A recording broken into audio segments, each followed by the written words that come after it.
It is May 1951 and Britain is still exhausted by its hard-won victory in World War II.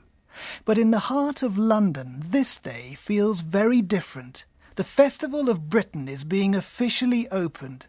A stretch of riverbank has been transformed with futuristic buildings set in a colourful, stylish showground.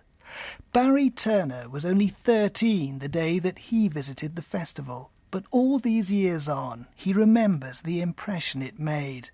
It was extraordinarily exciting. And actually seeing something like the Dome of Discovery, this great plate-like structure, which nothing like it had ever been seen before. You know, people just stood there, I stood there and just gasped. I just gazed at it for ages. Everything about the festival, the ultra-modern design of its structures, the teeming, happy crowds and the promise of fun, all of it was in complete contrast to Britain's prevailing national mood. I think the word miserable springs to mind. It certainly was for people of my generation. What we could see around us was darkness all the time. This made a huge impression on me. I mean, where I was brought up in the middle of the countryside, the only cars we ever saw were all coloured black. Everything was black. When we went to the town, the buildings were black. I mean, nowadays everything's been cleaned up. But there was this darkness around. And in London, we always seemed to be in the middle of a fog. It was quite a depressed time, actually, and people were feeling really down most of the time. And so the Labour government decided that a great festival would help lift the nation. It would provide some relief in the midst of economic austerity that was still so severe that even some basic foods, like sugar and meat, were strictly rationed. And the festival would help the British forget that their place in the world was being gradually diminished, that their empire was slipping from their grasp. The event would celebrate the nation's heritage, but also present it as a dynamic country looking to the future. Let us welcome to our shores of the many members of our British Commonwealth who have come to see what this old country can do. King George VI set the show in motion, overcoming his once famous stutter. I declare the Festival of Britain open.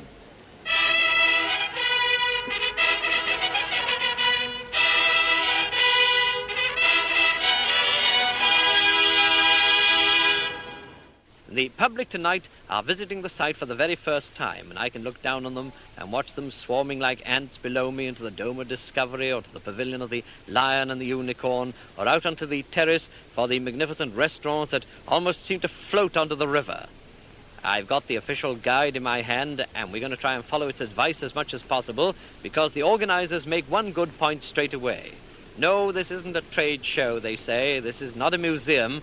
It's an attempt to tell the story of the land and the people of Britain in a new and a memorable way. A way that, will make you throw your chest out after you've been in, and proud of the country and confident in its future. And they've divided the story into Barry Turner remembers his visit as one of the most exciting days of his childhood. It was an extraordinary experience because it was so light and airy. And there was space. I mean, there were lots of people there, I remember, but there was room to move. There were things like the seaside recreated on the Thames. I mean, this was absolutely amazing. Finding it in the middle of London with people sitting on deck chairs and staring out over the water. It was those sort of impressions that made the strongest impact. And there was a polar theatre, wasn't there, where people could see... Oh, the huskies, yeah. Real-life huskies. They were real huskies. Strange thing about it, it was very difficult to tell what was real and what was created. I remember they had a giant octopus, which looked real to us, and in fact was made out of rubber. And I was told afterwards that there were complaints to the RSPCA because they were saying, you know, this is cruel to animals in such an enclosed space. But the thing looked so real that you really did believe it. And while the huskies, as far as I recall, were real dogs, I mean, they were working their way through an artificial Arctic storm, of course. You know. So the thing was reality and fantasy. It was mixed together.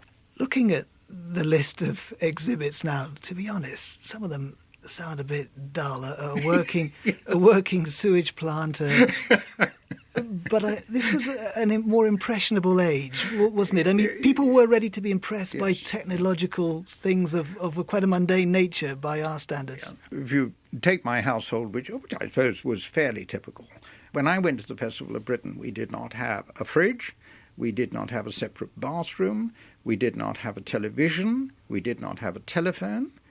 All these things were, through the festival, promised for the future. And I remember talking to my mother when I came home. I mean, she was enormously excited to know about things like electric kettles or electric ovens, for that matter. All these were totally new things. So, yeah, it was a promise of the future. I mean, I think people had got very cynical in the post-war years. Austerity was still there was still rationing, everything was on short supply. And for the first time, I think people actually looked at the future and thought, yeah, it could happen, it will get better. And those planning the event had grand ambitions for the Britain of the future. Barry Turner has now written a book on the festival called Beacon for Change, and he says the organisers hope to inspire in the nation a whole new aesthetic sensibility. They had an ideal in mind of a reborn Britain, and that reborn Britain imitated in many ways the best of Scandinavian design. It was things that were beautiful in the house, sort of practical things that you could use, but also had a beauty of themselves. They were very keen on light and space. I mean, one of the things about the festival was the enormous amount of glass that was used. I mean, glass was everywhere, glinting. This is a time when we were all quite used to living in houses with small windows, and you didn't get much of a view, and you didn't get terribly much light. But as much as anything, the festival was about having a good time. And particularly popular was the outdoor dancing, which sometimes continued under umbrellas during showers of summer rain.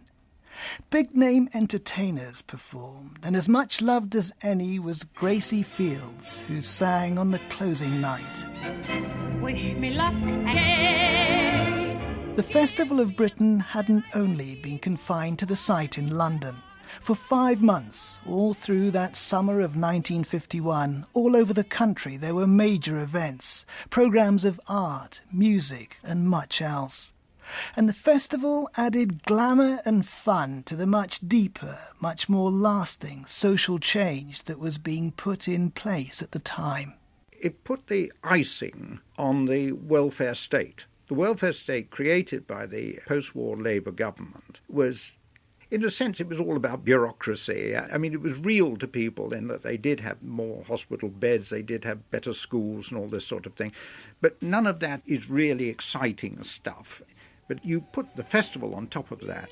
That was the icing, that was the party time, that was carnival. This was pure joy.